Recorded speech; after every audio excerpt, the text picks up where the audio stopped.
بسم اللہ الرحمن الرحیم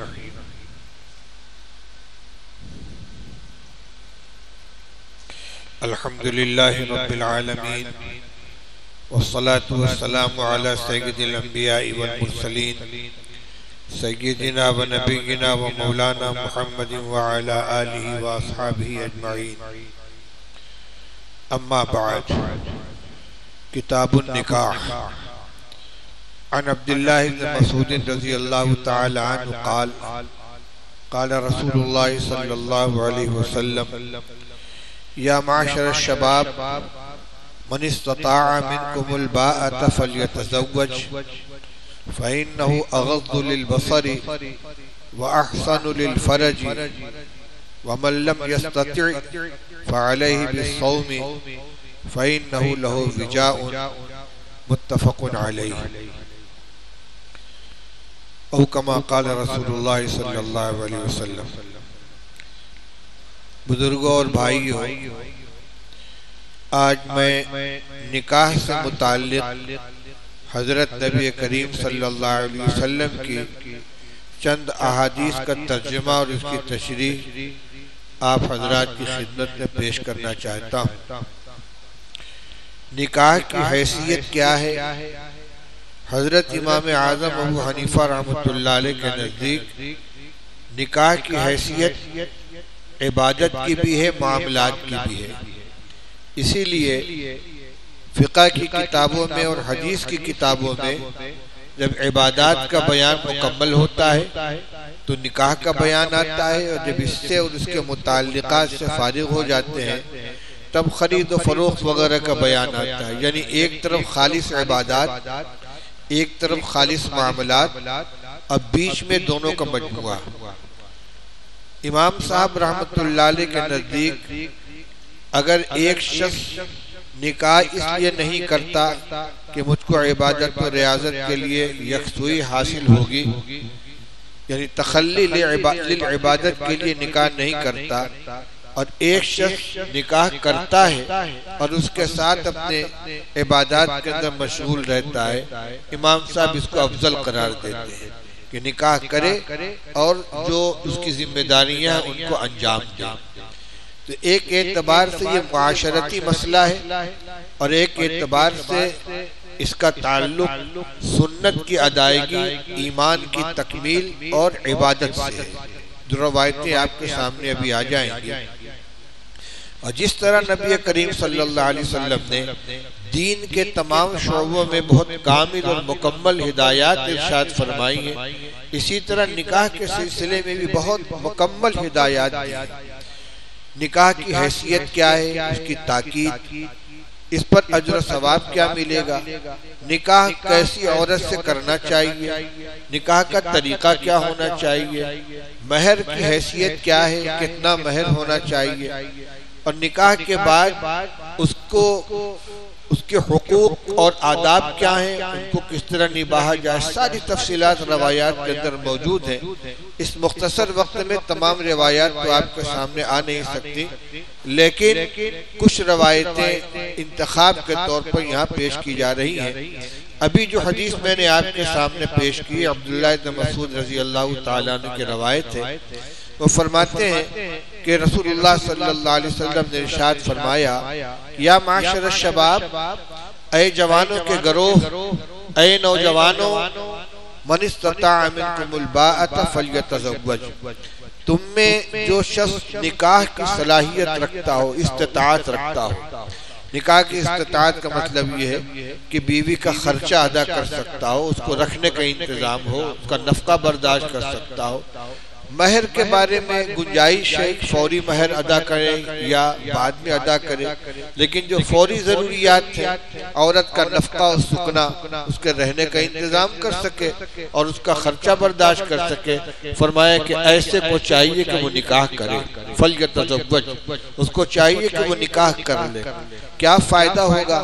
فرمایا فَإِنَّهُ أَغَضُّ لِلْبَصَرِ وَأَحْسَنُ لِلْفَرْجِ، دو نفع اس کا آپ نے بیان فرمایا کہ نکاح کرنا نگاہ کو زیادہ پست کرنے والا ہے اور شرمگاہ کی زیادہ حفاظت کرنے والا ہے۔ یہ اشارہ ہے قرآن پاک کی اس آیت کی طرف جس میں اللہ جل شانہ نے ایمان والے مردوں اور ایمان والی عورتوں کو مخاطب کر کے فرمایا ہے کہ قل للمؤمنین یغضوا من ابصارہم ویحفظوا فروجہم، اور عورتوں کے بارے میں فرمایا قل للمؤمنات یغضضن من ابصارہن ویحفظن فروجہن۔ براہ راست اللہ تعالیٰ نے حکم نہیں دیا، اپنے حبیب صلی اللہ علیہ وسلم کو مخاطب کر فرمایا کہ آپ ایمان والے مردوں سے کہہ دیجئے کہ اپنی نگاہ نیچی رکھیں اور اپنے شرمگاہ کی حفاظت کریں، اور ان دونوں کے اندر ربط ہے، نگاہ نیچی رہے گی تو شرمگاہ کی حفاظت ہوگی۔ اسی طرح فرمایا کہ ایمان والی عورتوں سے کہہ دیجئے کہ اپنی نگاہ نیچی رکھیں اور اپنی شرمگاہ کی حفاظت کریں، یعنی زنا اور مقدمات زنا سے اپنے آپ کو بچائیں۔ تو شرمگاہ کی حفاظت کے لیے تو نگاہ نیچی رکھنے کا حکم دیا گیا، لیکن نگاہ نیچی رہے گی کیسے، اس کا کیا طریقہ، یہ بھی تو جاننے کی ضرورت ہے۔ عام طور سے شکایت ہے حضرت نگاہ کی حفاظت نہیں ہوتی، نگاہ کی حفاظت نہیں ہوتی۔ اکثریت اس میں مبتلا ہے، کیا علماء، کیا صلحاء، کیا عوام، کیا ائمہ، کیا مؤذنین۔ بد نگاہی، بد نظری کی بیماری، دو بیماریاں معاشرے میں بہت عام ہیں، ایک غیبت اور ایک بد نظری۔ بس اللہ ہی جس کی حفاظت کرے وہ محفوظ رہے گا، ورنہ عموماً بد نظری اور غیبت کے اندر معاشرہ ہمارا مبتلا ہے۔ اللہ ہمارے سب کی حفاظت فرمائے۔ تو سوال یہ ہے کہ شرمگاہ کی حفاظت کے لیے تو ساؤنڈ بہت تیز ہو گیا، ذرا دھیما رکھو۔ نگاہ کی شرمگاہ کی حفاظت کے لیے تو فرمایا کہ نگاہ پست رکھو، لیکن نگاہ کیسے پست رہے اس کے لیے فرمایا کہ نکاح کرو۔ نکاح کرو گے تو نگاہ پست رہے گی، یہ ذریعہ ہے۔ آپ نے فرمایا نکاح کرو فَإِنَّهُ أَغَضُّ لِلْبَصَرِ، نگاہ کو نیچی رکھنے والا سب سے زیادہ مؤثر طریقہ یہ ہے کہ آدمی شادی شدہ ہو، اس کے گھر میں اس کی بیوی موجود ہو، اور جب نگاہ نیچی رہے گی تو احسن للفرج، شرمگاہ کی حفاظت ہوگی۔ لیکن کوئی بیچارہ بہت غریب ہے، کمزور ہے، نادار ہے، اس کے پاس کچھ بھی نہیں ہے تو کیا کرے؟ فرمایا وَمَن لَّمْ يَسْتَطِعْ فَعَلَيْهِ بِالصَّوْمِ، جس کے پاس بالکل استطاعت نہ ہو اس کو چاہیے کہ روزے رکھا کرے، نفلی روزے زیادہ سے زیادہ۔ فَإِنَّهُ لَهُ وِجَاءٌ، یہ اس کے لیے خسی ہونے کے قائم مقام ہے۔ یعنی جس طرح آدمی خسی ہو کر اپنی شہوت کو ختم کر دیتا ہے، تو یہ شہوت کو ختم کرنے کے لیے خسی ہونے کی تو اجازت نہیں ہے، شریعت کے اندر منع کیا گیا ہے۔ یہ تغییر خلق اللہ کے اندر آتا ہے، اللہ کی تخلیق کو بدلنا، اس کو بگاڑنا۔ لیکن جو مقصد ہے اس کا خواہشات کو کنٹرول کرنا، دبانا، فرمانا کہ روزہ رکھنے سے یہ خواہش دبے گی، کیونکہ روزے میں تین چیزوں سے پرہیز ہوتا ہے، کھانا پینا اور صحبت کرنا۔ جب مستقل روزے رکھے گا، بار بار روزے رکھے گا تو اس میں گنجائش پیدا ہوگی۔ اب یہاں پر ایک کھٹک یہ پیدا ہوتی ہے کہ بہت سے لوگ اس لیے نکاح نہیں کرتے کہ بھائی دلہن کو لائیں گے تو رکھنے کے لیے اچھا مکان نہیں ہے، کمرہ بن جائے تب لڑکے کی شادی کریں گے، بیڈ بنوا لیں، ڈبل بیڈ کی مسہری تیار ہو جائے، ڈنلپ کا گدہ آ جائے، بڑھیا کمبل آ جائے، یعنی ساری ترفع کے جتنے آسائش کے انتظامات ہیں، اور جہاں سسرال سے جہیز لیا جاتا ہے تو پورا سامان وہاں سے آ جائے، جب سب مکمل ہو جائے گا تب نکاح کریں گے۔ تو یاد رکھیے کہ یہ ہماری طرف سے زیادتی ہو رہی ہے۔ استطاعت کا یہ مطلب ہے کہ کسی طرح سے بیوی کو رکھ سکتا ہو۔ میں ایک روایت سناتا ہوں آپ کو، کیسے استطاعت والے کو رسول اللہ صلی اللہ علیہ وسلم نے نکاح کا اہل سمجھا ہے۔ جس میں واقع آتا ہے کہ ایک عورت آئی، رسول اللہ صلی اللہ علیہ وسلم تشریف فرماتے، اس نے کہا وَهَبْتُ لَكَ نَفْسِي یا رسول اللہ، میں آپ کو بغیر مہر کے، میں اپنے کو بغیر مہر کے آپ کے نکاح میں دیتی ہوں۔ اور قرآن کی آیت سے یہ اجازت ہے کہ اگر کوئی عورت بغیر مہر کے رسول اللہ صلی اللہ علیہ وسلم سے نکاح کرنا چاہے اور آپ اس کے لیے راضی ہوں تو اس کی اجازت ہے۔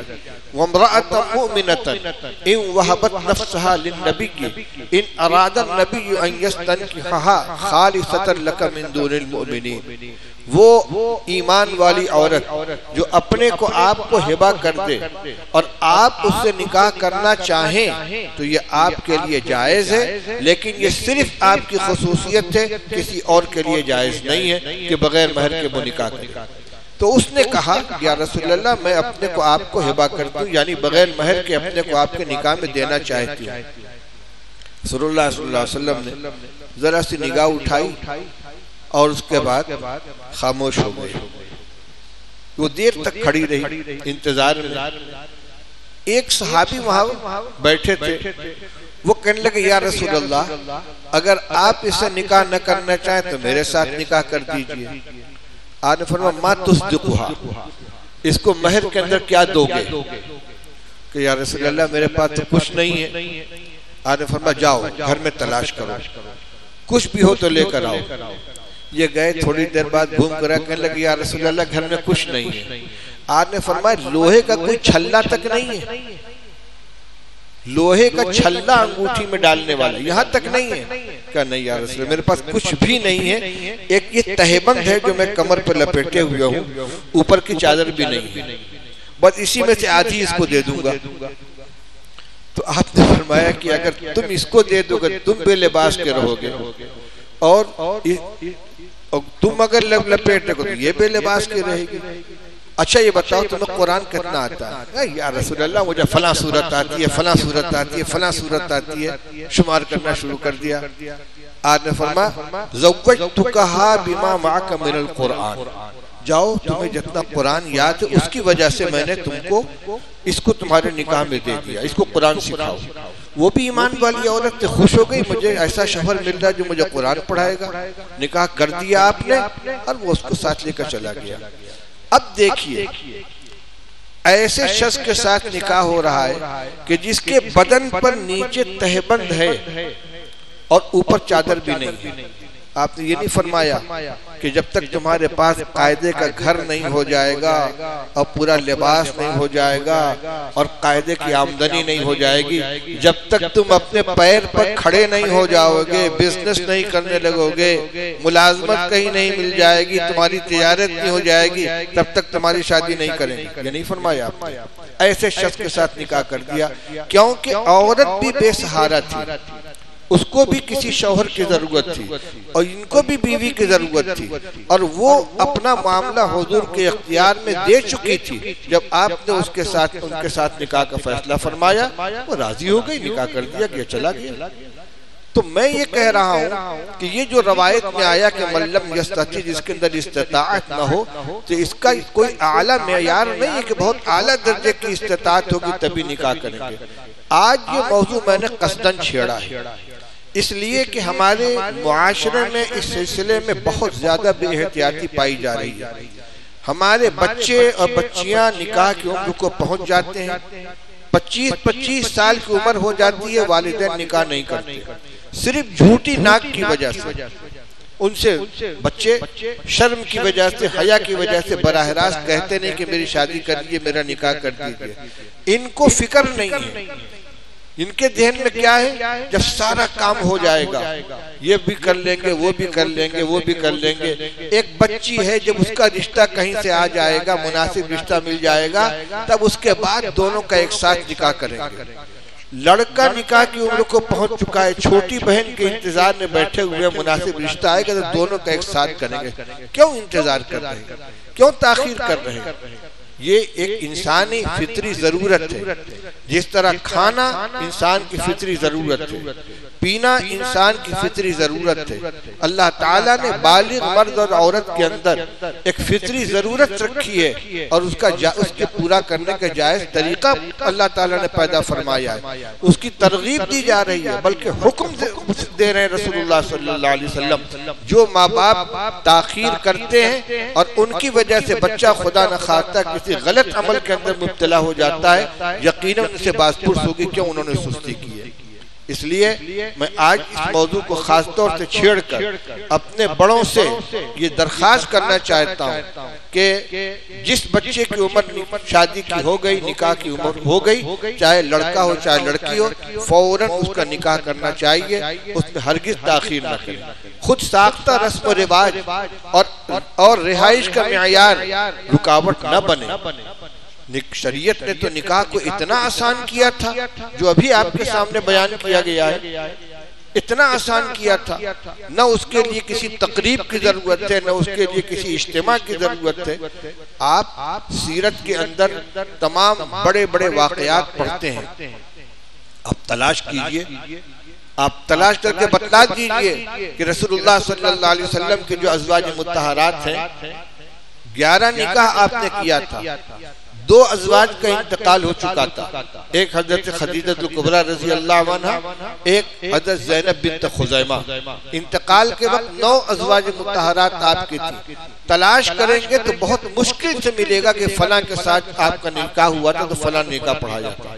صحابہ کرام رضی اللہ تعالیٰ عنہ کے اندر اس کا کوئی اہتمام نہیں تھا کہ کون نکاح پڑھا رہا ہے، نہ اس کے لیے کوئی تقریب ہوتی تھی۔ رسول اللہ صلی اللہ علیہ وسلم مدینہ طیبہ میں موجود ہیں، آپ کی موجودگی میں بڑے بڑے صحابہ کرام اور رسول اللہ صلی اللہ علیہ وسلم سے انتہائی قریبی تعلق رکھنے والے صحابہ نکاح کرتے ہیں، اور رسول اللہ صلی اللہ علیہ وسلم کو علم تک نہیں ہے۔ ایک روایت ابھی چند روز پہلے میں نے عبد الرحمن ابن عوف رضی اللہ تعالیٰ عنہ کی سنائی تھی، جب ہجرت کر کے صحابہ کرام مکہ سے مدینہ آئے ہیں تو حضرت نبی کریم صلی اللہ علیہ وسلم نے مہاجرین و انصار کے درمیان مواخات کا رشتہ قائم فرمایا تھا، ایک انصاری کو ایک مہاجر کا بھائی بنایا۔ اس سلسلے میں حضرت عبد الرحمن ابن عوف مہاجر اور حضرت سعد ابن ربیع انصاری، یہ انصاری، ان دونوں کو بھائی بنا دیا، یہ تمہارے بھائی ہیں۔ اور انصار نے بے پناہ ایثار کا ثبوت دیا جس کی تاریخ میں کوئی نظیر نہیں مل سکتی، اپنے حقیقی بھائی سے زیادہ ان کا خیال رکھا۔ چنانچہ عبد الرحمن ابن عوف کو لے کر سعد ابن ربیع گھر تشریف لے گئے، جا کر کہا بھائی آج سے میری جائیداد، میرے باغ، میرے مکان سب کے اندر آدھا حصہ تمہارا، اور آگے سنیے، اور میری 2 بیویاں ہیں، آپ ان میں سے جس کے بارے میں کہیے میں اس کو طلاق دے دیتا ہوں، عدت گزارنے کے بعد اس کی آپ اس سے نکاح کر لیجیے۔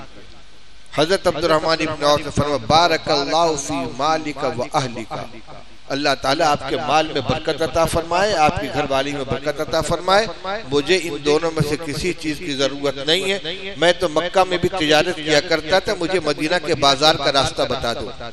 چنانچہ بازار گئے اور کچھ خریدا، کچھ بیچا، کچھ خریدا، کچھ بیچا۔ چند روز کے بعد یہ رسول اللہ صلی اللہ علیہ وسلم خدمت میں حاضر ہوئے، اور ان کے کپڑے پر پیلا پیلا دھبا نظر آ رہا تھا، کسم کا یا زعفران کا، جس رنگ میں عورتیں اپنے کپڑوں کو رنگا کرتی تھی اس رنگ کا دھبا ان کے کپڑے پر نظر آ رہا تھا۔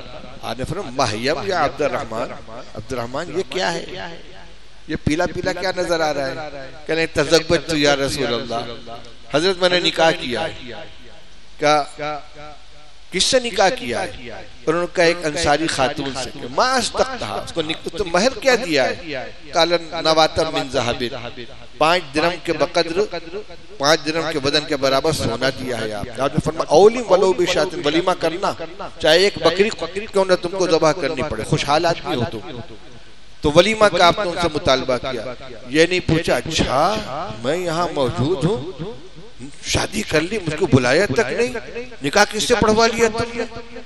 نہ ان کو فکر ہے کہ نکاح کے لیے حضور کو بلائیں گے، نہ رسول اللہ صلی اللہ علیہ وسلم کو شکایت۔ مدینہ میں رہ رہے ہیں اور عشرہ مبشرہ میں سے عبد الرحمن ابن عوف رضی اللہ عنہ اہم صحابہ میں سے ہیں، لیکن نکاح ایسے ہو رہا ہے جیسے 2 رکعت نماز پڑھتے ہیں اسی طریقے سے ایک نکاح ہو رہا ہے۔ اور سنیے، جابر بن عبداللہ رضی اللہ تعالیٰ نے ایک صحابی ہیں، ان کے والد حضرت عبداللہ ابن عمرو بن حرام انصاری رضی اللہ تعالیٰ نے غزوہ احد میں شہید ہو گئے تھے، اور ان کی 9 بہنیں تھیں، ان کی 9 بیٹیاں تھیں عبداللہ ابن عمرو بن حرام کی، اور ایک لڑکے تھے ان کے جن کا نام جابر ہے۔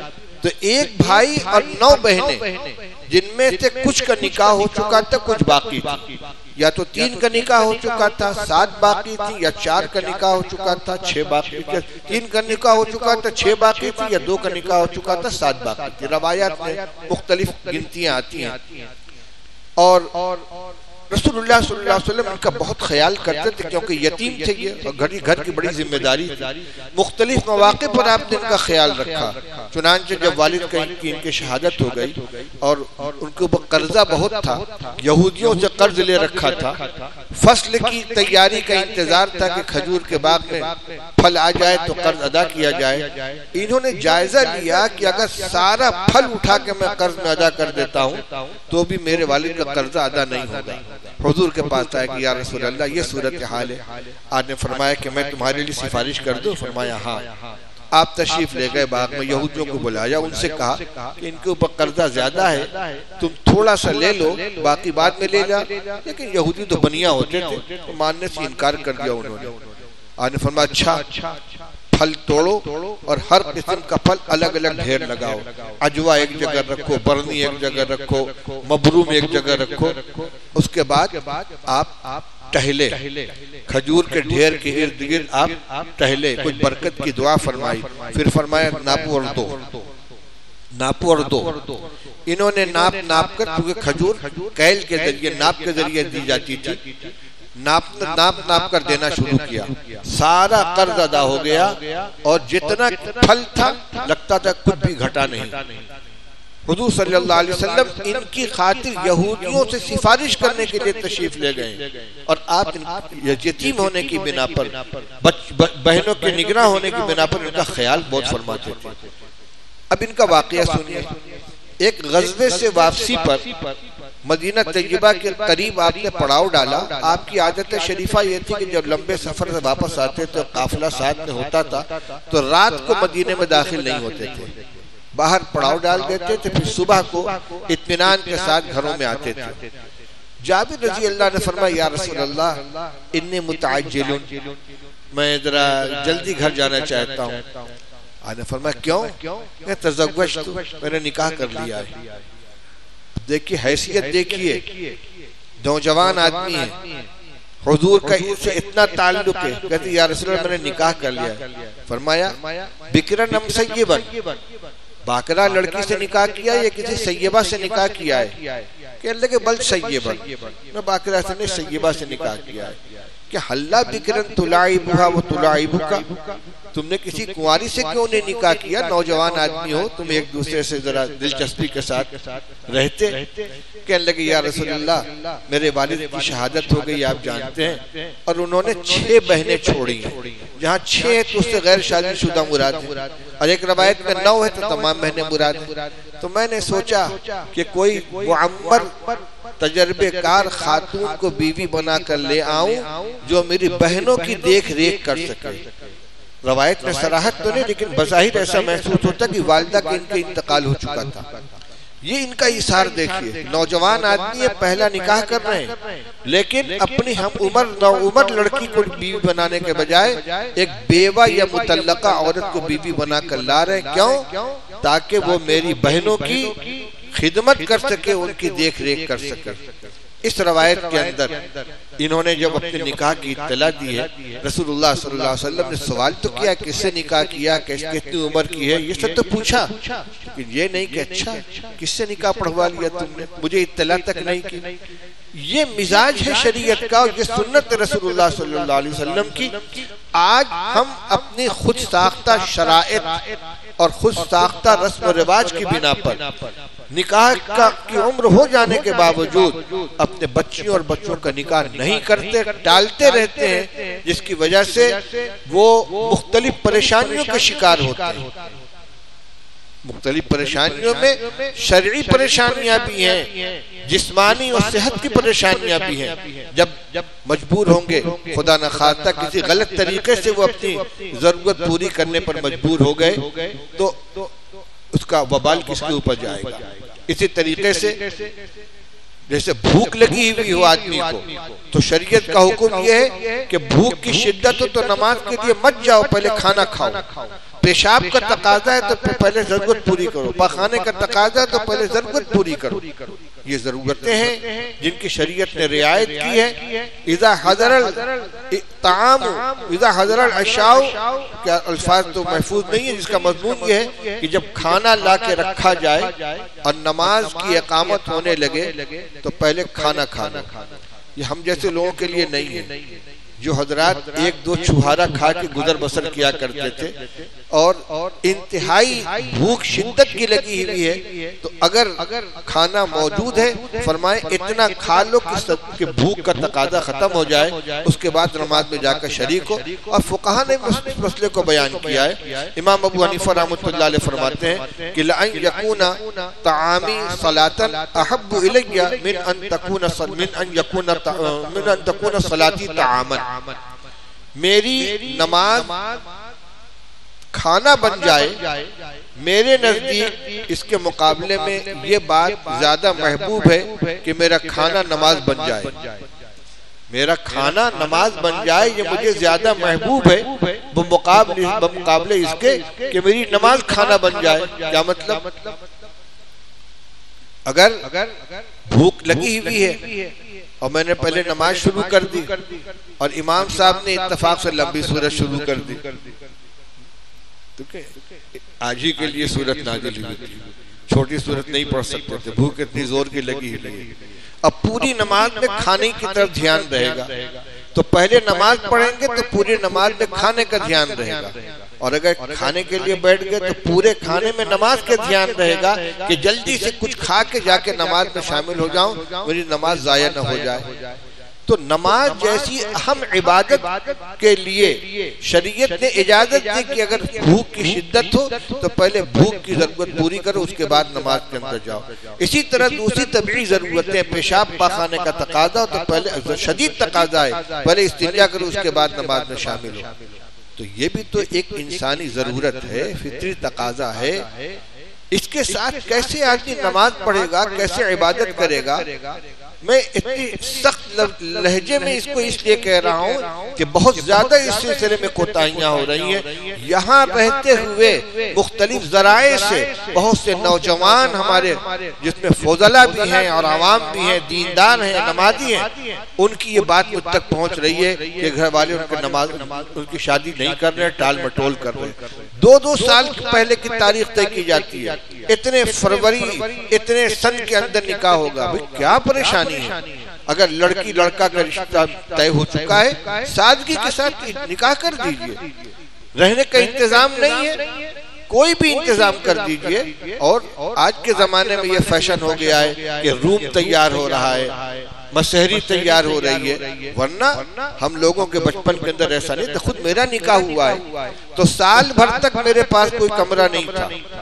کارخانہ جو ہم لوگوں کے ہوتا ہے نیچے کارخانے میں رات کو سوتے تھے، جن کو ہم گھر والی اوپر رہتی تھی. جب گھر میں بچی کی ولادت کا وقت آیا ہے تب میرے بڑے بھائی کے کمرے کو پلائی ووڈ کے ذریعے والد صاحب نے پارٹیشن کر کے 2 حصوں میں تقسیم کر دیا. ایک طرف وہ ہو گئے، ایک طرف ہم ہو گئے. اب بالکل کوئی احساس نہیں تھا کہ ہمارے پاس مکان نہیں ہے. اب کتنے لوگ ایسے تھے کہ جو کارخانے کے اندر رات کو چارپائی لگا کے سو رہے ہیں، صبح کو چارپائی اٹھا کے بیٹھ کے کرگاہ میں بنائی کرنے لگے. تو یہ زبردستی کی اچھا اسی طرح فلاں کی شادی فلاں کے ساتھ ہوگی، جب بچی کا نکاح ہوگا تب لڑکے کا کیا جائے گا. اور فلاں سال بھر پہلے سے تاریخیں طے ہوتی، کہیں ٹکراؤ نہ پیدا ہونے پائے. بھئی آپ کو بہت شوق ہے ولیمہ کرنے کا، مختصر سے ولیمہ کر لیجئے. باورچی کہیں مصروف نہ ہو جائے، شادی گھر مصروف نہ ہو جائے، خاندان میں کہیں اس تاریخ میں دوسری شادی نہ ہو. یہ ساری پابندیاں ہوں گی اور وہ بیچارہ تڑپ رہا ہوگا، پریشان ہو رہا ہوگا. اس لیے اس مسئلے کی طرف توجہ کرنی چاہیے. سرپرستوں کی ذمہ داری ہے، اور سرپرستوں میں والدین بھی ہیں، گھر کے بڑے بھائی بھی ہیں. صرف ابا اماں کے اوپر نہ ٹال دے کہ وہ مانتے نہیں. گھر کے تمام معاملات کے اندر گھر کے بڑے بھائی دخیل ہوتے ہیں, ساری چیزوں میں ان کی حیثیت ہوتی ہے, وہ اپنی بات منواتے ہیں, ان کے مشورے کو حیثیت دی جاتی ہے. تو چھوٹے بھائی کا نکاح کرنے میں, چھوٹی بہن کا نکاح کرنے میں کیوں نہیں اپنی حیثیت کے استعمال کرتے؟ اس کو ہونا چاہیے. جہاں جہاں یہ خرابی پائی جا رہی ہے اس کی اصلاح ہونا ضروری ہے. ورنہ یہ جو بے دین ہے ان کی بات نہیں کر رہا ہوں, دیندار نوجوان بچے بچیاں جو اپنے کو گناہ سے بچانا چاہتے ہیں, نمازی ہیں, گناہ سے محفوظ رہنے چاہتے ہیں, لیکن ان کے گھر والوں نے ایسی صورتحال بنا دی ہے کہ وہ کشمکش کے اندر مخمصے میں پڑے ہوئے ہیں. تو اس کا علاج ہونا چاہیے. اب چند روایتیں نکاح کے آداب اور اس کے سلسلے کی میں آپ کے سامنے ترجمہ کر رہا ہوں. سعد ابن ابی وقاص رضی اللہ تعالیٰ عنہ قال رد رسول اللہ صلی اللہ علیہ وسلم علی عثمان بن مظعون رضی اللہ تعالیٰ عنہ التبتل ولو اذن له لاختصینا متفق علیہ. عشر مبشرہ میں سے حضرت سعد ابن وقاص رضی اللہ تعالیٰ عنہ فرماتے ہیں کہ رسول اللہ صلی اللہ علیہ وسلم نے حضرت عثمان ابن مظعون کی نکاح نہ کرنے کی درخواست رد فرما دی. حضرت عثمان ابن مظعون رضی اللہ تعالیٰ عنہ نے رسول اللہ صلی اللہ علیہ وسلم سے اجازت طلب کی کہ یا رسول اللہ آپ مجھے اجازت دے دیں کہ میں نکاح نہ کروں, بغیر نکاح کے رہوں. آپ نے فرمایا نہیں, نکاح کرو. یہ عثمان ابن مظعون بہت اہم صحابہ میں سے, حضور صلی اللہ علیہ وسلم کی حیاتی میں ان کا انتقال ہو گیا تھا, اور خود حضور ان کی قبر کے اندر اترے تھے ان کو دفن کرنے کے لیے, اور دفن کے بعد ان کے سرہانے آپ نے ایک بڑا سا پتھر رکھا قبر کے, اور فرمایا کہ میں نے یہ پتھر اس لیے رکھا ہے لِأَعْرَفَ بِهِ قبر اخی, کہ اس کے ذریعے سے میں اپنے بھائی کی قبر کو پہچان سکوں. ان کی درخواست آپ رد کر رہے ہیں, کیوں؟ آپ نے فرمایا آپ نے نکاح نہ کرنے کی اجازت نہیں دی. حضرت سعد بن وقاص رضی اللہ تعالیٰ اس حدیث کے راوی فرماتے ہیں وَلَوْ أَذِنَ لَهُ لَاخْتَصَيْنَا, اگر آپ ان کو بغیر نکاح کے رہنے کی اجازت دے دیتے تو ہم لوگ تو خسی ہو جاتے, یعنی اپنی خواہشی کو ختم کر دیتے. جیسے جانور کو خسی کرایا جاتا ہے, بدھیا کرایا جاتا ہے, ہم خسی ہو جاتے ہیں. اب اس کا اگر حقیقی معنی مراد لے رہے ہیں تو یہ ہوا نہیں, مطلب اس کا کیا, اجازت دیتے اور شریعت اس کی اجازت دیتی تو ہم خسی ہو جاتے. ویسے شریعت کے اندر خسی کرنے کی اجازت نہیں ہے. اور دوسرا معنی جو عام طور سے مراد لیا گیا وہ یہ ہے کہ ہم نکاح سے اتنا بچتے, اتنا دور رہتے جیسے ایک آدمی جو خسی ہو چکا ہو, جس کے اندر مردانہ صلاحیت ہی وہ نکاح سے دور رہتا ہے. وعن عبداللہ ابن عمر رضی اللہ تعالیٰ عنہ قال قال رسول اللہ صلی اللہ علیہ وسلم الدنیا کلها متاع وخیر متاع الدنیا المرأة الصالحہ. عبداللہ ابن عمر ابن عاص رضی اللہ تعالیٰ عنہ فرماتے کہ رسول اللہ صلی اللہ علیہ وسلم نے فرمایا دنیا پوری کی پوری نفع اٹھانے کی چیز ہے, اس دنیا کی چیزوں سے نفع اٹھایا جاتا ہے. وخیر متاع الدنیا, اور دنیا میں جن چیزوں سے نفع اٹھایا جاتا ہے ان میں سب سے بہتر نیک عورت ہے. یہ اللہ کی نعمت ہے, اس نعمت سے محروم رکھنا یہ ظلم ہے. اور وعن ابی ہریرہ رضی اللہ تعالی عنہ وعن ابی ہریرہ رضی اللہ تعالی عنہ ان رسول اللہ صلی اللہ علیہ وسلم قال ثلاثة حق علی اللہ عونهم المکاتب الذي يريد الاداء والناکح الذي يريد العفاف والمجاہد فی سبیل اللہ. رواہ الترمذی والنسائی وابن ماجہ.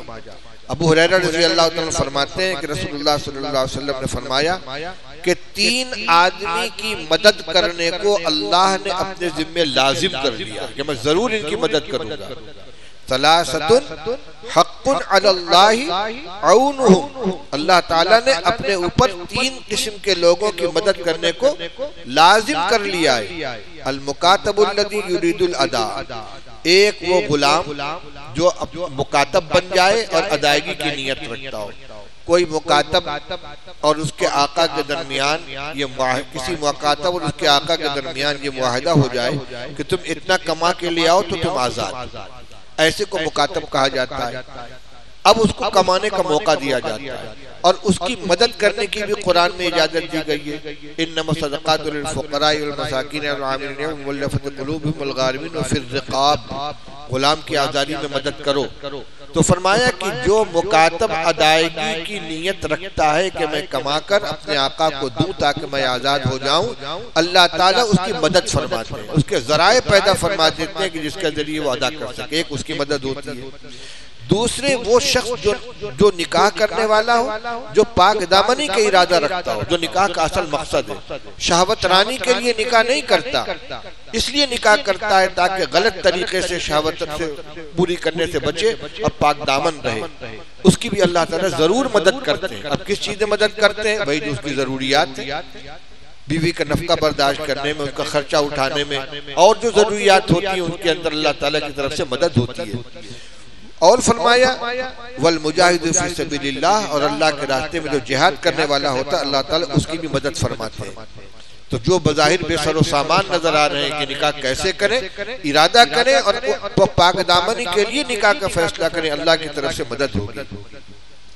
وعنہ قال قال رسول اللہ صلی اللہ علیہ وسلم اذا خطب الیکم من ترضون دینہ وخلقہ فزوجوہ الا تفعلوہ تکن فتنة فی الارض وفساد عریض.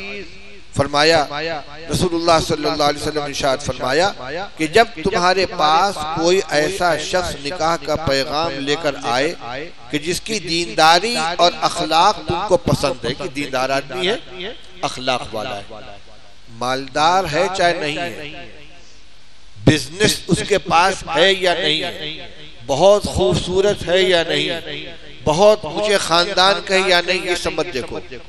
وہ خود جس کے ساتھ بچی کو زندگی گزارنا ہے دیندار ہے کہ نہیں، اللہ سے ڈرنے والا، حقوق کو پہچان کر ادا کرنے والا ہے یا نہیں. اسی طرح اخلاق اس کے کیسے ہیں. اگر ایسا شخص نکاح کا پیغام لایا یا اس کے نکاح کا پیغام اس کے والد کی طرف سے، گھر والوں کی طرف سے آیا کہ جس کی دینداری اور جس کے اخلاق پسندیدہ ہیں، فرمایا زوجوہ فزوجوہ، اس کے ساتھ نکاح کر دو، نکاح کر دو، فوراً نکاح کر دو. الا تفعلوہ، اگر تم ایسا نہیں کرو گے، تکن فتنة فی الارض وفساد عریض، زمین میں بہت بڑا فتنہ پھیلے گا اور بہت لمبا چوڑا فساد پھیلے گا. بظاہر تو صرف رشتہ رد کر دیا، پھر کیا ہوگا؟ اچھے رشتے کی تلاش میں لڑکی کو بیٹھائے رکھو گے اور اچھے رشتے کی تلاش میں لڑکے والے در در بھٹکتے رہیں گے. اس کی بھی شادی کی عمر ہو چکی ہے، اس کی بھی شادی کی عمر ہو چکی ہے، تقاضے ہیں، نہیں کیا جا رہا ہے، کیوں؟ اور بڑھیا اور بڑھیا اور بڑھیا کی تلاش میں. تو کیا ہوگا؟ پھر نکاح کی عمر ہو جانے کے باوجود نکاح نہ کرنے سے جو خرابیاں وجود میں آ سکتی ہیں وہ سب سب آئیں گی. بدچلنی پیدا ہوگی، بدکاری وجود کے اندر آئے گی.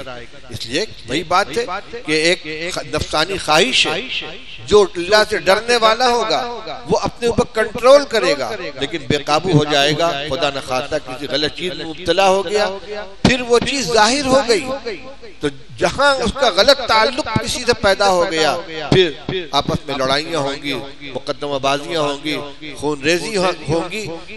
مجمل سا لفظ ہے، حضور نے مجمل فرمایا، مجمل رکھیے، اس کی تشریح کرتے رہیے اپنے طور پر. صرف یہ فرما رہے ہیں کہ اگر مناسب رشتہ آ جانے کے باوجود نکاح نہیں کرو گے تو بہت فساد پیدا ہوگا، بہت فتنہ پیدا ہوگا. نکاح کس بنیاد پر کرنا چاہیے؟ آپ نے ارشاد فرمایا عن ابو ہریرہ رضی اللہ تعالی عنہ قال قال رسول اللہ صلی اللہ علیہ وسلم تنکح المرأة لأربع لمالها ولحسبها ولجمالها ولدینها فاظفر بذات الدین تربت یداک متفق علیہ. ابو ہریرہ رضی اللہ تعالیٰ فرماتے کہ رسول اللہ صلی اللہ علیہ وسلم فرمایا کہ عورت سے نکاح 4 اسباب کی بنا پر کیا جاتا ہے، 4 بنیاد پر عورت کا انتخاب کیا جاتا ہے. یا تو اس کے مال کی بنا پر، بڑے مالدار گھر کی لڑکی ہے، اچھا جہیز لائے گی، حصہ بہت اچھا ملے گا، داماد کی زندگی تر جائے گی. یا اس کے حسب کی بنا پر، بڑے اونچے خاندان کی ہے، بہت اونچا خاندان ہے. ولی جمالہا، یا بہت خوبصورت ہے، طاق ہے بالکل اپنے حسن و جمال کے اندر. ولی دینہا، اور یا اس کی دینداری کی بنا پر. 4 بنیادیں ہوئی. مال کی بنا پر کوئی لڑکی کو پسند کرتا ہے، کوئی جمال کی بنا پر پسند کرتا ہے، کوئی حسب نسب کی بنا پر پسند کرتا ہے، کوئی دینداری کی بنیاد پر پسند کرتا ہے۔ یہ تو ہو گیا عام۔ اب کرنا کیا چاہیے؟ رسول اللہ صلی اللہ علیہ وسلم فرماتے ہیں فَاظْفَرْ بِذَاتِ الدِّينِ، تم کامیابی حاصل کرو دیندار عورت سے نکاح کر کے۔ تمہاری کامیابی اس میں ہے کہ تم دینداری کو بنیاد بناؤ۔ کیوں بھائی؟ حسب نسب کو لے کے کوئی چاٹے گا؟ مال آنی جانی چیز ہے، آج ہے کل نہیں رہے گا۔ اور دوسری بات یہ ہے کہ جو داماد اپنے سسرال کی دولت کے اوپر پل رہا ہو وہ معاشرے کے اندر ذلیل اور حقیر سمجھا جاتا ہے، اس کو زن مرید کہا جاتا ہے۔ ایسا ہمیشہ عورت کی حیثیت شوہر کے مقابلے میں کم ہونی چاہیے، مالی اعتبار سے بھی کم ہونی چاہیے، اور میں کہتا ہوں تعلیم کے اعتبار سے بھی کم ہونی چاہیے۔ یہ مسئلہ اس سے متعلق نہیں ہے، لیکن معاشرے میں یہ چیز کثرت سے آتی ہے۔ بہت تعلیم یافتہ لڑکی ہے، عصری تعلیم خاص طور سے، اور بلکہ دینی تعلیم میں بھی عالمہ ہے، فاضلہ ہے، اور غیر عالم سے عالمہ کا نکاح کر دیا گیا، یا معمولی پڑھے لکھے آدمی سے ایم اے بی ایڈ کا نکاح کر دیا گیا، تو رشتہ بہت تلخ ہو جاتا ہے، نبھنا مشکل ہو جاتا ہے۔ یہ تجربہ ہے، واقعات اس کے شاہد ہیں۔ اس لیے شوہر کے مقابلے میں عورت کی حیثیت کم ہونی چاہیے۔ کس چیز میں؟ مال میں، حسب نسب میں، جمال میں۔ جمال کی کوئی قید نہیں ہے، لیکن مالی اعتبار سے کم اس پر نظر نہیں ہونی چاہیے کہ بہت اعلیٰ خاندان کا کیا سسرال ہو، بہت معمولی حیثیت کا داماد ہو، یہ اس کی زندگی بھر کے لیے اس کی ذلت کا سامان ہے۔ آج فرمایا 4 بنیادوں پر نکاح کیا جاتا ہے، تم دینداری کی بنیاد پر اختیار کرو، مال چلا جائے گا، جمال بھی ایک عمر میں جا کر ختم ہو جائے گا، یہ عورت ہمیشہ اسی طرح صاحب جمال نہیں رہے گی۔ خاندان والوں کے ساتھ ہے، تمہارا سابقہ تو جس عورت سے اس کے اخلاق کو دیکھو، اس کی دینداری کو دیکھو، تو رشتے کی بنیاد دینداری ہونی چاہیے۔ یہ رسول اللہ صلی اللہ علیہ وسلم کی ہدایت ہے۔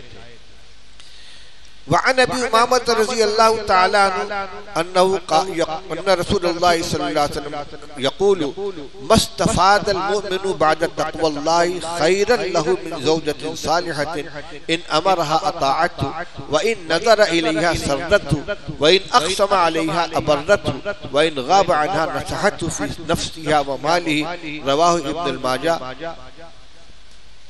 حضرت ابو امامہ رضی اللہ تعالیٰ فرماتے ہیں کہ رسول اللہ صلی اللہ علیہ وسلم نے ارشاد فرمایا کہ کسی مسلمان کو اللہ کے تقوی کے بعد اس سے زیادہ عمدہ کوئی چیز نہیں ملی کہ کوئی نیک عورت اس کو مل جائے۔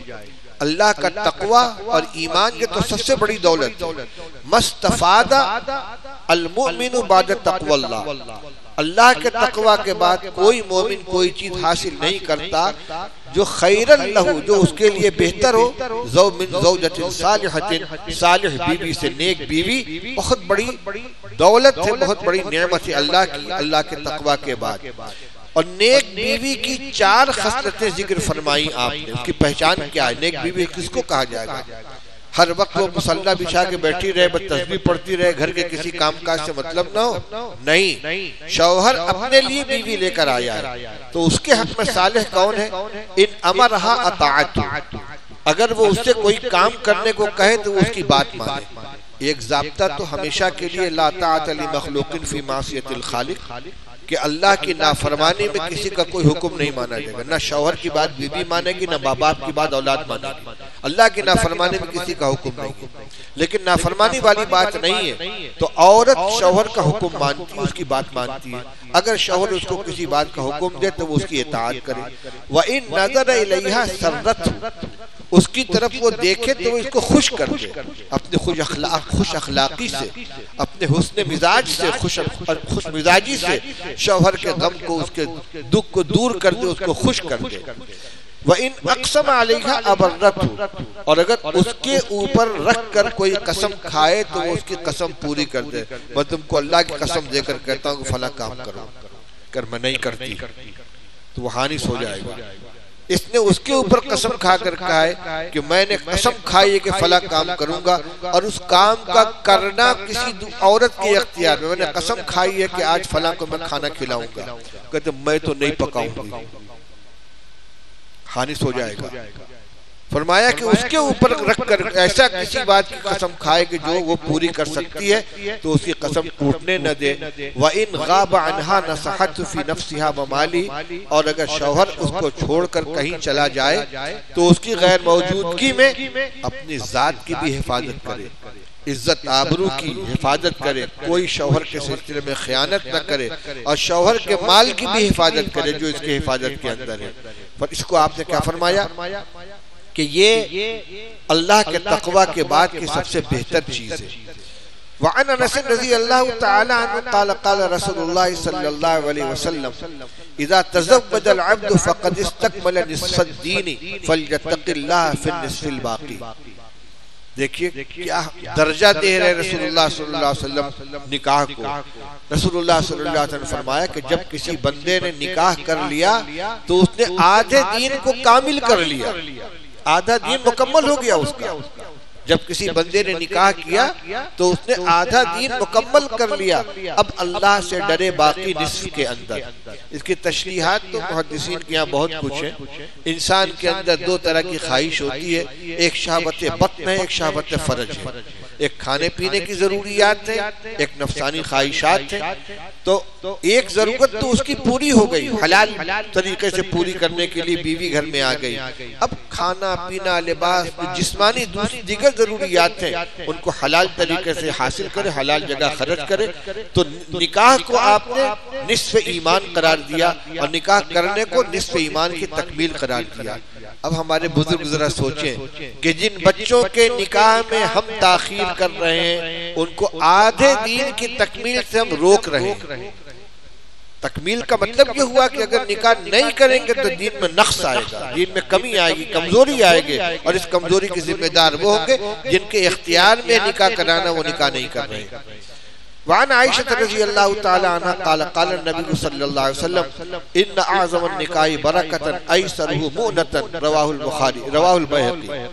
سن لیجئے، حضرت عائشہ رضی اللہ عنہ فرماتی کہ نبی کریم صلی اللہ علیہ وسلم نے ارشاد فرمایا کہ سب سے زیادہ برکت والا نکاح وہ ہے جس میں سب سے کم خرچ آئے۔ جس نکاح میں جتنا کم خرچ آئے گا اتنی زیادہ اس میں برکت ہوگی۔ یہ اللہ کے رسول صلی اللہ علیہ وسلم کے ارشاد ہے۔ اب اور ہمارا عمل کیا ہے؟ حیثیت کا اظہار شادی میں ہوتا ہے، کھانے میں دعوت لمبی چوڑی ہوگی، شادی گھر میں شادی ہوگی، اعلیٰ درجے کی دعوت ہوگی، طرح طرح کے آئٹم ہوں گے، بڑی سے بڑی دعوت کی جائے گی۔ کیوں؟ بھائی فلاں حاجی صاحب کے یہاں ان کی بچی کا ان کی پوتی کا نکاح ہے۔ ایسرہ مؤنتا، جس میں جتنا کم خرچ آئے گا وہ اتنی زیادہ وہ اتنا نکاح اتنا زیادہ بابرکت ہوگا۔ آپ کو خرچ کرنا ہے، مہر دیجئے قاعدے کا، اعلیٰ درجے کا مہر دیجئے۔ لڑکے کے لیے اس کی ضروریات کا انتظام کیجئے اعلیٰ درجے کا، اگر حیثیت ہے، لیکن اگر تنگی ہے تو اس کے انتظار میں نکاح کو مت روکیے۔ یہ چند روایتیں آپ کے سامنے نکاح سے متعلق آئی ہیں جس کا مقصد توجہ دلانا ہے کہ بھائی اس اہم ذمہ داری سے ہمارے سرپرست پہلو تہی کرتے ہیں، اس لیے اس کی طرف توجہ کرنی چاہیے، اور جس کا جہاں اثر ہو اپنے اثر کو استعمال کر کے خود دیکھے کہ بچے نکاح کے لائق ہو گے تو ان کا نکاح کرائے۔ ایک روایت ترمذی شریف میں حضرت علی رضی اللہ تعالیٰ عنہ کے رسول اللہ صلی اللہ علیہ وسلم فرمایا یا علی لا تؤخر ثلاثا، علی تین کام لیٹ مت کرنا، تین کام میں تاخیر مت کرنا۔ کیا کیا؟ فرمایا الصلاۃ اذا آنت والجنازۃ اذا حضرت والایب اذا وجدت لها کفوا۔ نماز کا جب وقت مستحب آ جائے تو لیٹ مت کرو، نماز پڑھو۔ اسی طرح جب جنازہ تیار ہو کر آ جائے تو نماز پڑھنے میں دفن کرنے میں تاخیر مت کرو۔ یہ مسئلہ بھی آیا ہے تو ذکر کر دوں، ہمارے یہاں اس میں بڑی کوتاہی ہوتی ہے۔ کسی کا انتقال ہو گیا، بمبئی سے فلاں صاحب آ رہے ہیں اور بنگلور سے فلاں صاحب آ رہے ہیں، گوا سے فلاں صاحب آ رہے ہیں، ان کی فلائٹ فلاں وقت آئے گی، میت کو رکھا جاتا ہے، نعش روک کے رکھی جاتی ہے، جبکہ حکم یہ کہ جلد سے جلد دفن کرو۔ رسول اللہ صلی اللہ علیہ وسلم نے فرمایا کہ انتقال کرنے والا اگر نیک ہے تو جلد سے جلد اس کی اچھی آرام گاہ تک اس کو پہنچاؤ، لیٹ مت کرو۔ قبر اس کے لیے یا تو جنت کی کیاری ہوگی یا جہنم کا گڈھا ہوگا۔ اگر وہ نیک ہے تو خیر تقدمونہ، ایک بھلائی ہے، ایک نیکی ہے، ایک اچھا آدمی ہے، اس کو جلد سے جلد اس کی راحت کی جگہ پہنچاؤ۔ اور اگر وہ شر ہے تو شر تضعونہ عن اعناقکم، جلد سے جلد اس کو گھر سے نکالو، جلدی کرو، تاخیر مت کرو۔ یہاں تک مسئلہ ہے کہ اگر جمعہ کی نماز کے اندر جنازہ آ کر رکھا جائے تو فرض ادا کرنے کے بعد پہلے جنازہ پڑھو، اس کے بعد سنت ادا کرو، تاخیر کرنے کی گنجائش نہیں ہے۔ اسی طریقے سے ایک کمزوری یہ بھی ہے، جنازہ آ کر رکھا گیا، رک جائیے لوگ آ رہے ہیں، ذرا تاخیر کر۔ اب تو الحمدللہ ہمارے یہاں وقت متعین کر دیا جاتا ہے کہ اتنے بجے نماز ہوگی، لوگ اس کے حساب سے پہنچ جاتے ہیں، نماز ہو جاتی ہے۔ لیکن جہاں وقت متعین نہیں کیا جاتا، ظہر بعد جنازہ ہوگا، اب ظہر بعد بہت گنجائش ہے، چلے آ رہے ہیں۔ ہمارے حضرت مفتی محمود صاحب نور اللہ مرقدہ کا انتقال ساؤتھ افریقہ میں ہوا تھا، آپ حضرات جانتے ہوں گے۔ 2 ستمبر سن 1996 کا واقعہ، میں وہیں پر تھا۔ ہندوستان سے فون پہ فون جانا شروع ہوا کہ حضرت کی نعش ہندوستان لائی جائے۔ حضرت مولانا ابراہیم صاحب افریقی حضرت کے خادم خاص، بہت پریشان، کیا کروں۔ اچھا دوسرا ملک، دور دراز کا معاملہ، وہاں رات کو فلائٹ کی کوئی سروس نہیں ہے، نعش لانے کے لیے چارٹرڈ فلائٹ کرنی پڑتی، ساؤتھ افریقہ سے دلی یا بمبئی تک فلائٹ لانے کا کروڑوں روپیہ خرچ ہوتا، اس لیے کہ اپ ڈاؤن دونوں طرف کا کرایہ پوری فلائٹ کا ادا کرنا ہوتا۔ چھوٹی فلائٹ اتنا لمبا سفر نہیں کر سکتا، کیا کروں۔ میں نے مولانا کو تسلی دی، میں نے کہا مولانا آپ نے مجھ کو یہ واقعہ سنایا ہے کئی مرتبہ کہ حضرت مفتی محمود صاحب رحمۃ اللہ علیہ مجھ سے فرماتے تھے، مولوی ابراہیم اگر کبھی ٹرین پر سفر کرتے ہوئے راستے میں میرا انتقال ہو جائے تو دیوبند پہنچنے کا انتظار مت کرنا، پہلا اسٹیشن جہاں ٹرین رکے وہاں مجھ کو لے کے اتر جانا، وہیں دفن کر دینا۔ مفتی صاحب نے یہ آپ سے کہا ہے اور آپ نے مجھ سے کئی بار نقل کیا ہے کہ ٹرین چلتی ہوئی ٹرین پر اگر انتقال ہو جائے، ٹرین دیوبند جا رہی ہے، چند گھنٹے میں پہنچ جائے گی، لیکن دیوبند پہنچنے کا انتظار مت کرنا، جہاں پہلی جگہ اسٹیشن پر ٹرین رکے وہاں اتر کے مجھ کو دفن کر دینا۔ حضرت نے تو یہ فرمایا تھا، اب ان کی نعش کو لے کر ہندوستان جائیں گے، کم سے کم 2 دن کی تاخیر ہوتی، اس لیے کہ رات کو انتقال ہوا تھا، اگلے دن اس کی کاروائی شروع ہوتی جہاز وغیرہ کی، بے پناہ خرچہ ہوتا۔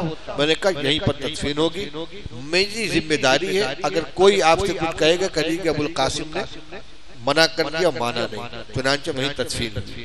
بڑوں کا یہی طریقہ ہے، اس لیے اول تو ایک بات یہ، دوسری کہ اگر کوئی بہت مجبوری نہ ہو تو نعش کو منتقل نہیں کرنا چاہیے، جہاں انتقال ہوا ہے وہیں پر دفن کر دینا چاہیے، اگرچہ بڑوں کی نعشیں بھی منتقل کی گئی ہیں لیکن فقہاء نے لکھا ہے کہ یہ منتقل کرنا زیادہ بہتر نہیں ہے۔ حضرت عبد الرحمن ابن ابی بکر رضی اللہ تعالیٰ عنہ، یہ حضرت عائشہ رضی اللہ عنہ کے بھائی، حضرت ابو بکر کے صاحبزادے ہیں، مکہ کے قریب راستے میں ان کا انتقال ہوا تو ان کی نعش لوگ لے کر گئے، مکہ میں جا کر دفن کیا۔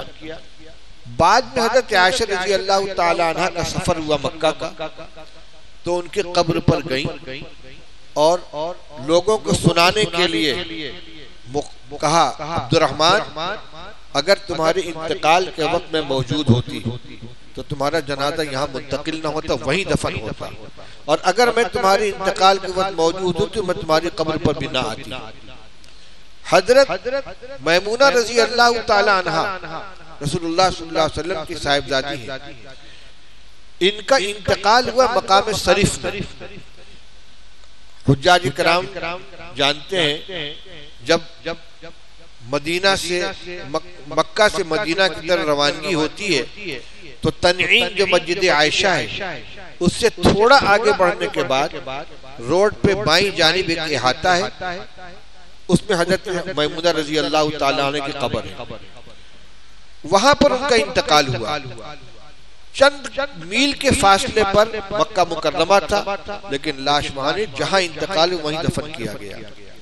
تو یہ میں روایت سنا رہا تھا کہ حضرت علی رضی اللہ تعالیٰ عنہ سے رسول اللہ صلی اللہ علیہ وسلم نے فرمایا کہ علی 3 چیزوں کو لیٹ مت کرنا، نماز کا وقت آ جائے تو نماز ادا کرو، جنازہ تیار ہو جائے تو فوراً نماز ادا کرو، وَالْأَيِّمُ إِذَا وَجَدْتَ لَهَا كُفُوًا، غیر شادی شدہ لڑکی کے لیے کوئی برابر کا رشتہ آ جائے تو نکاح کرنے میں تاخیر مت کرنا۔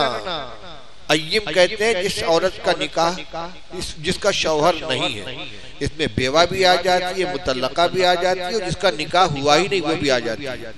وَأَنكِحُوا الْأَيَامَ مِنكُمْ، بے نکاحی عورتوں کا نکاح کرو۔ تو فرمایا کہ نکاح کے لیے اگر مناسب رشتہ مل جائے تو تاخیر مت کرو۔ اور پیچھے بھی روایت آپ نے سنی کہ تاخیر کرنے میں آپ نے فرمایا کہ مناسب رشتہ ملنے کے باوجود اگر نکاح نہیں کرو گے تو فتنہ پھیلے گا، فساد پھیلے گا۔ اللہ تعالی ہم سب کو نبی کریم صلی اللہ علیہ وسلم کی ہدایات پر عمل کرنے کی توفیق عطا فرمائے اور ہر طرح کے فساد و فتنے سے ہماری حفاظت فرمائے۔ یہ مضمون ہمارا مکمل ہو گیا۔ اب گزارش یہ ہے، آج ماشاءاللہ اچھی خاصی تعداد یہاں حاضرین کے موجود ہے، ابھی ہمارے سامنے 3 قیمتی راتیں باقی ہیں۔ آج 29ویں شب ہے جو طاق رات ہے، شب قدر کے سلسلے کی آخری رات ہے۔ دوسری رمضان مبارک کی آخری رات باقی ہے، اور تیسری عید الفطر کی رات باقی ہے۔ تینوں بہت قیمتی ہیں۔ آج 29ویں شب ہے، کل 29 تاریخ ہے۔ کل اگر چاند ہو جاتا ہے تو آنے والی رات عید کی ہوگی، اور آج ہی کی رات 29ویں شب بھی ہوگی اور رمضان کی آخری رات بھی ہوگی۔ اور اگر چاند نہیں ہوتا کل تو آج 29ویں شب ہے، کل یعنی 29 کا دن گزار کر جو رات آئے گی 30ویں تاریخ سے پہلے کی وہ رمضان کی آخری رات ہوگی، اور اس کے بعد جو رات آئے گی چاند ہو جانے کے بعد وہ عید الفطر کی رات ہوگی۔ ابھی معلوم ہوا کہ مکہ مکرمہ میں چاند نہیں ہوا ہے، سعودیہ میں چاند نہیں ہوا ہے، اس لیے اغلب یہی ہے اور لوگ پہلے سے بھی سمجھے ہوئے ہیں کہ 30 کا چاند ہوگا، اس لیے آج کی رات ہماری اس اعتبار سے 29ویں شب ہے جو شب قدر کے سلسلے کی آخری رات ہے۔ اس کی قدر کریں، اس پہ محنت کریں، عبادت کریں۔ اس کے بعد جو رمضان کی آخری رات ہے، تو رمضان کی آخری رات کی فضیلت حدیث میں یہ آتی ہے کہ ہر دن اللہ تعالیٰ افطار کے وقت یا ویسے ہی رات کے وقت 10 لاکھ ایسے انسانوں کی مغفرت فرماتے ہیں کہ جو اپنے عمل کی وجہ سے جہنم کے مستحق ہو چکے ہوں۔ اور جب رمضان کی آخری رات ہوتی ہے تو پورے رمضان میں جتنے لوگوں کی مغفرت ہوئی ہے سب کے مجموعے کے بقدر مغفرت فرمائی جاتی ہے۔ اس لیے کل کی آنے والی رات جو رمضان کی انشاءاللہ آخری رات بنے گی اس کی بھی ہمیں بہت قدر کرنی چاہیے، اس میں بھی عبادت کا اہتمام کرنا چاہیے۔ پھر عید کی رات آئے گی۔ عید کی رات کو آسمان پہ لیلۃ الجائزہ کہا جاتا ہے، اور آنے والے دن کو یوم الجائزہ کہا جاتا ہے۔ جائزہ کا معنی انعام۔ چاند ہو جانے کے بعد جو رات ہوگی وہ لیلۃ الجائزہ ہے، یعنی اللہ تعالیٰ کی طرف سے انعام تقسیم ہونے کی رات، اور اس کے بعد جو آئندہ دن آئے گا تو وہ انعام ملنے کا دن ہے۔ فضائل رمضان کے آخر میں شیخ الحدیث حضرت مولانا محمد زکریا صاحب رحمۃ اللہ علیہ نے ایک لمبی روایت نقل کی ہے ترجمے کے ساتھ، اس میں آخری رات کا بھی تذکرہ ہے اور عید کی رات کا بھی تذکرہ ہے۔ میں اس کی تشریح وضاحت کے تحت اس لیے کر رہا ہوں کہ میں نے اس کے پہلے رمضان کی آخری رات کو لیلۃ الجائزہ کہہ دیا تھا، میرے ذہن میں یہی بات تھی، لیکن احباب نے متوجہ کیا، فضائل رمضان لا کر دکھلایا، اس میں جو روایت ہے اس میں صراحت موجود ہے کہ لیلۃ الجائزہ چاند ہو جانے کے بعد لیلۃ الفطر کو کہتے ہیں، جیسے یوم الفطر اگلا دن ہوگا تو جو رات ہوگی لیلۃ الفطر ہوگی، اس رات کی بھی فضیلت ہے۔ اس کے بارے میں روایت میں آتا ہے، ایک تو انعام بٹنے کی رات ہے، دوسرے رسول اللہ صلی اللہ علیہ وسلم نے ارشاد فرمایا من احیا لیلتین عیدین احیا اللہ قلبہ یوم تموت القلوب، جو شخص عیدین کی رات کو عبادت کے ساتھ گزارے گا اللہ تعالیٰ اس کے دل کو زندہ رکھیں گے جس دن کے اور دل مردہ ہو جائیں گے۔ دلوں کی موت کے وقت میں اس کے دل کو زندگی عطا فرمائی جائے گی۔ اس کی تشریح میں دو معنی بیان کیے گئے ہیں، ایک تو یہ کہ دل کی موت کیا ہے، ایمان کی، اخلاص کی، تقوی کی موت، یعنی دل کے اندر نہ اخلاص ہو، نہ تقوی ہو، نہ اللہ کا خوف ہو، بے جان دل ہے وہ۔ مومن کے دل کی جان یہ ہے کہ اس میں اللہ کا ڈر ہو، اللہ کی محبت ہو، خوف ہو، تقوی ہو۔ تو جب فتنوں کی وجہ سے چاروں طرف فتنے پھیلے ہوں گے، گناہوں کی ریل پیل ہوگی ہر طرف، اور اس فتنوں کے اثر کی وجہ سے دل مردہ ہو جائیں گے، ایسے وقت میں اللہ تعالیٰ اس دل کی حفاظت فرمائیں گے۔ جو عیدین کی راتوں میں جبکہ سارے لوگ جوتا چپل اور کپڑوں کی تیاری میں لگے ہوئے ہیں، عید کی خوشی میں مشغول ہیں، یہ اپنے رب کے سامنے عبادت کے اندر لگا ہوا ہے، تو اللہ فتنوں کے زمانے میں اس کے دل کو موت سے بچائیں گے، دل کی موت سے دل کو بچائیں گے۔ دوسرا معنی یہ بھی امکان ہے کہ جب سور پھونکا جائے گا وَنُفِخَ فِي الصُّورِ فَصَعِقَ مَنْ فِي السَّمَاوَاتِ مَنْ فِي الْأَرْضِ إِلَّا مَنْ شَاءَ اللَّهُ ثُمَّ نُفِخَ فِيهِ أُخْرَى فَإِذَا هُمْ قِيَامٌ يَنظُرُونَ۔ سور پھونکا جائے گا تو آسمان و زمین میں جتنے جاندار ہیں سب مر جائیں گے، پھر ایک مدت کے بعد دوبارہ سور پھونکا جائے گا تو سارے کے سارے لوگ دوبارہ زندہ ہو کر کھڑے ہو جائیں گے۔ اس وقت جب موت آئے گی، پہلے مرتبہ سور پھونکے جانے پر اجتماعی موت آئے گی تو جسم کے سارے اعضاء تو مر جائیں گے لیکن دل کے اوپر موت نہیں آئے گی۔ جو تموت القلوب، جب سارے دل مردہ ہو جائیں گے، اگرچہ اس حیات کا اس کے جسم پر کوئی اثر ظاہر نہیں ہوگا، وہ بھی مردوں کی طرح ہوگا، لیکن اس کے دل کو موت سے محفوظ رکھا جائے گا۔ بہرحال یہ بہت بڑی چیز ہے۔ حضرت میمونہ رضی اللہ عنہ کے بارے میں سبقت لسانی سے صاحبزادی فرما دیا، بھائی مجھ سے غلطی ہو جاتی ہے۔ حضرت میمونہ رضی اللہ تعالیٰ عنہ رسول اللہ صلی اللہ علیہ وسلم کی زوجہ مطہرہ ہیں، ازواج مطہرات میں سے ہیں، آپ کی صاحبزادیوں میں سے نہیں ہیں۔ اگر غلط نکل گیا تو اس کی اصلاح کر لیں۔ کسی صحابی یا تابعی کی بیٹی نے حضور صلی اللہ علیہ وسلم کو اپنا نفس ہبہ کرنے والی صحابیہ کے بارے میں کہا تھا کہ ان کو حیا نہیں آتی، تو صحابی یا تابعی نے کہا کہ وہ تم سے زیادہ باحیا تھی۔ ٹھیک ہے، یہ بھی روایت میں موجود ہے کہ جب انہوں نے یہ کہا کہ وہب لک نفسی، تو کسی نے کہا، یہ واقعہ جب نقل کیا گیا حضرت ام سلمہ رضی اللہ تعالیٰ عنہ نے غالباً یہ واقعہ بیان کیا، یہ حضور کے وفات کے حضور کے مجلس کی بات نہیں ہے، تو ایک دوسری صاحبزادی نے کہا کتنی بے حیا تھی وہ کہ خود سے کہتی حضور سے کہ میں نے آپ کو آپ کے نکاح میں دیا، تو انہوں نے فرمایا کہ تم سے زیادہ با حیا تھی۔ مطلب یہ کہ وہ رسمی حیا والی نہیں تھی کہ دکھاوے کی حیا ہو اور دل میں لڈو پھوٹ رہے ہو، حقیقی حیا والی تھی۔ یہ انہوں نے جواب دیا تھا، کسی نے پرچی دے کر اس کی یاد دہانی کرائی ہے۔ بہرحال کیا میں بیان کر رہا تھا، لیلۃ الجائزہ کا بیان ہو رہا تھا، تو بہرحال اس کی یہ فضیلت بتلائی گئی ہے کہ جب سارے دل مردہ ہو جائیں گے تو اس دل کو موت نہیں آئے گی۔ بہرحال برا رمضان ہم نے گزارا، رمضان کے آخری عشرے کی بھی 8 راتیں گزر گئیں، اب یہ جو 2-3 دن رہ گئے ہیں ان کی رات کا بھی ہمیں اہتمام کرنا چاہیے۔ معلوم نہیں اللہ کی رحمت کب ہماری طرف متوجہ ہو جائے، بیڑا پار ہو جائے۔ دعائیں کریں اپنے لیے بھی، اپنے تمام اعزاء و اقربا کے لیے، تمام مومنین و مومنات کے لیے، دین دنیا کی ساری ضرورتوں کے لیے۔ اللہ تعالی ہماری دعاؤں کو قبول فرمائے۔ جن جن لوگوں نے کسی سے دعا کے لیے کہا ہے یا ہم سے دعا کے لیے کہا ہے، اللہ تعالیٰ سب کو ان کی مرادوں کے اندر کامیابی عطا فرمائے۔ درود شریف پڑھ لیں۔ اللہم صلی علی سیدنا مولانا محمد وعلی آل سیدنا مولانا محمد وبارک وسلم۔ اللهم إنا نسألك العفو والعافية والمعافاة الدائمة في الدين والدنيا والآخرة. ربنا آتنا في الدنيا حسنة وفي الآخرة حسنة وقنا عذاب النار. اللهم حببنا إلى الإيمان وزينه في قلوبنا وكره إلينا الكفر والفسوق والعصيان واجعلنا من الراشدين غير خزايا ولا ندام ولا مفتونين. اللهم إنا نسألك الهدى والتقى والعفاف والغنى. اللهم أصلح لنا ديننا الذي هو عصمة أمرنا، وأصلح لنا دنيانا التي فيها معاشنا، وأصلح لنا آخرة التي فيها معادنا.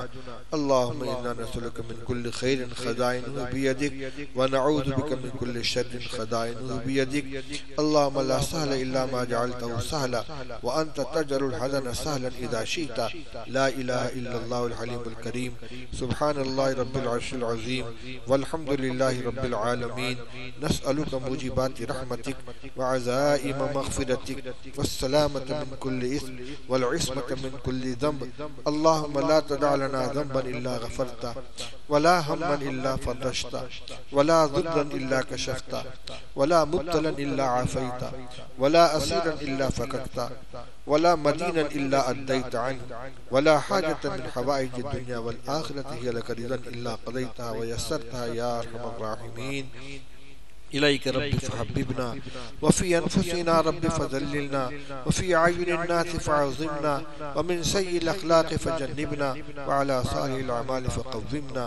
اللهم إنا نسألك العفو والعافية والمعافاة الدائمة في الدين والدنيا والآخرة.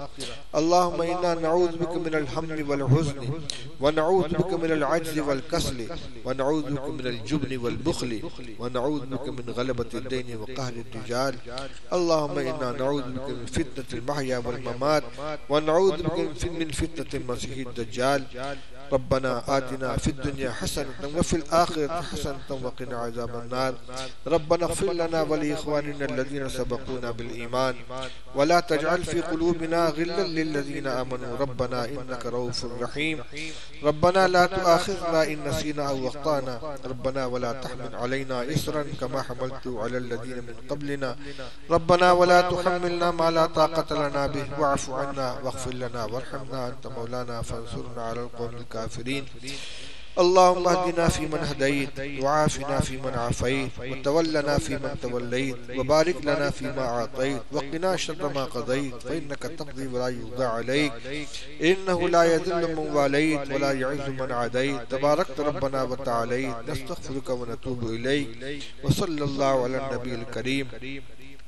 اللهم اغفر لنا وللمؤمنين والمؤمنات والمسلمين والمسلمات الأحياء منهم والأموات إنك سميع قريب مجيب الدعوات.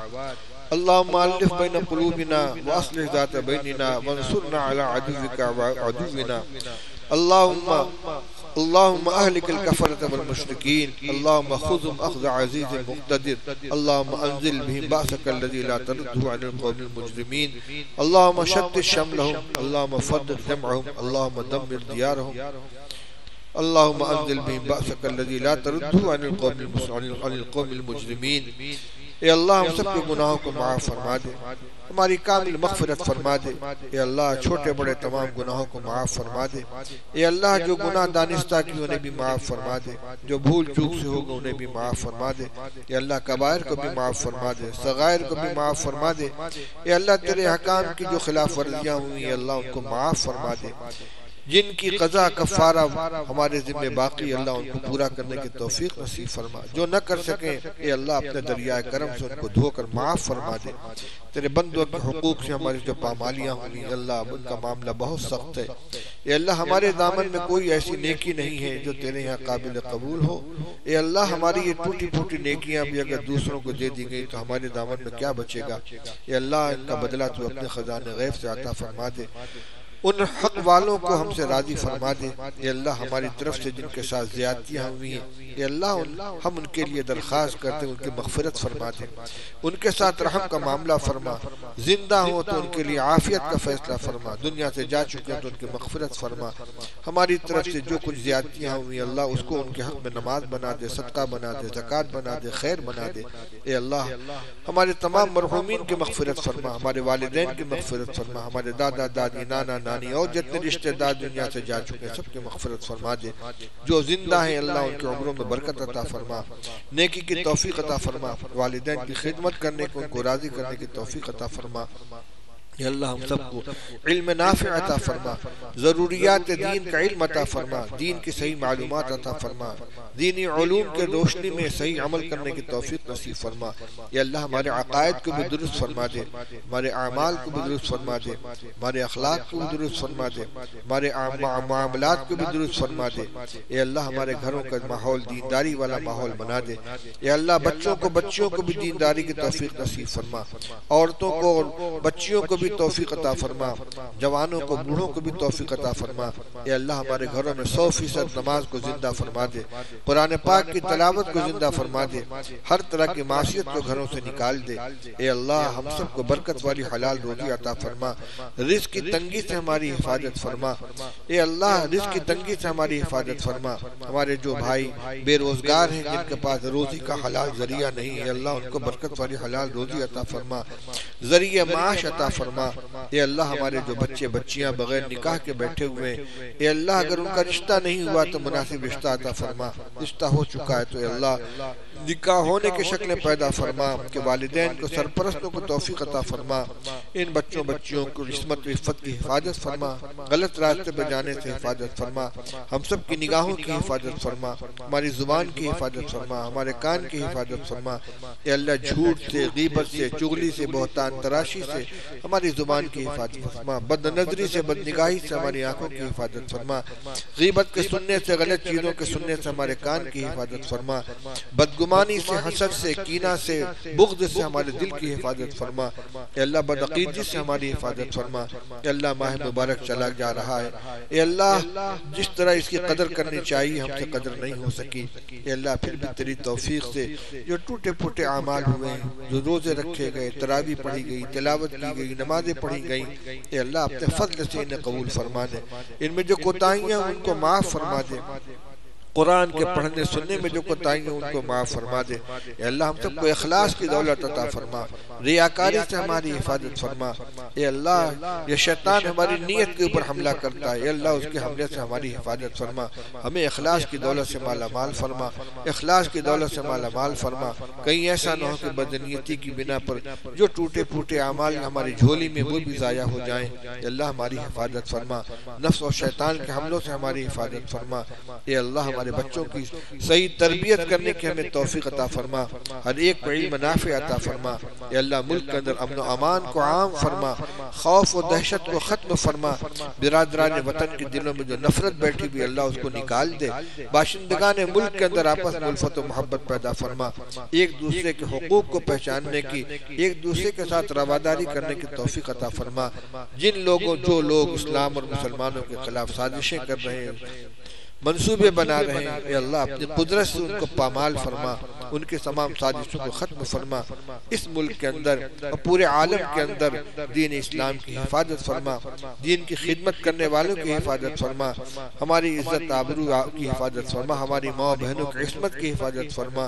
ربنا آتنا فی الدنیا حسنۃ وفی الآخرۃ حسنۃ وقنا عذاب النار۔ اے اللہ تیرے نیک بندے جو اس مجمع کے اندر اکٹھا ہیں، اپنے دل کے اندر نہ جانے کتنی مرادیں لے کر بیٹھے ہیں، اے اللہ اگر آج کی رات تیرے فیصلے میں شب قدر ہو تو اللہ ہم سب کو مقبول شب قدر کی عبادت عطا فرما، اگر راتیں گزر چکی ہیں تو اللہ اس کی بھی مقبول عبادت کی ہمیں اجر عطا فرما۔ اے اللہ جس کی جو ضرورت ہے وہ اپنے دل میں لے کر تیرے سامنے ہاتھ پھیلائے بیٹھا ہے، اے اللہ ہر ایک کی حاجت کو تو جاننے والا ہے، آپ ہی خود ارشاد فرماتے ہیں وَيَعْلَمُ خَائِنَةَ الْأَعْيُنِ وَمَا تُخْفِي الصُّدُورُ، کہ اللہ نگاہوں کی خیانت کو بھی جانتا ہے، دلوں میں جو چیزیں چھپی ہیں ان کو بھی جانتا ہے۔ اے اللہ ہماری چھپی ہوئی جائز مرادوں کو تو پوری فرما دے، اے اللہ جن لوگوں نے کسی طرح کی دعا کی درخواست کی اس کو قبول فرما لے، اللہ جن لوگوں کا ہم میں سے کسی کے اوپر کسی طرح کا احسان ہے جاہی مالی اخلاقی، اے اللہ ان کے احسان کو ان کو بہترین بدلہ عطا فرما۔ اے اللہ جو لوگ یہاں خدمت کر رہے ہیں، ہمارے بڑے چھوٹے بچے، اساتذہ اور دیگر خدام، اے اللہ ان کی خدمت کو قبول فرما، اے اللہ ان کی خدمت کو قبول فرما، اے اللہ ان کی خدمت کو قبول فرما، بہترین اجر عطا فرما۔ اے اللہ ان کی تمام ضرورتوں کو پورا فرما، اس مسجد کو آباد فرما، اس مدرسے کو آباد فرما۔ اے اللہ تمام دینی اداروں کی حفاظت فرما، دارالعلوم دیوبند، مظاہر سہارنپور اور تمام دینی مدارس کی، تمام مکاتب کی، تمام مساجد کی، تمام دینی مراکز کی، اے اللہ پوری حفاظت فرما، ہر طرح کے شر و فتنے سے حفاظت فرما۔ ربنا آتنا فی الدنیا حسنۃ وفی الآخرۃ حسنۃ وقنا عذاب النار، وصلی اللہ تعالی علی خیر خلقہ محمد و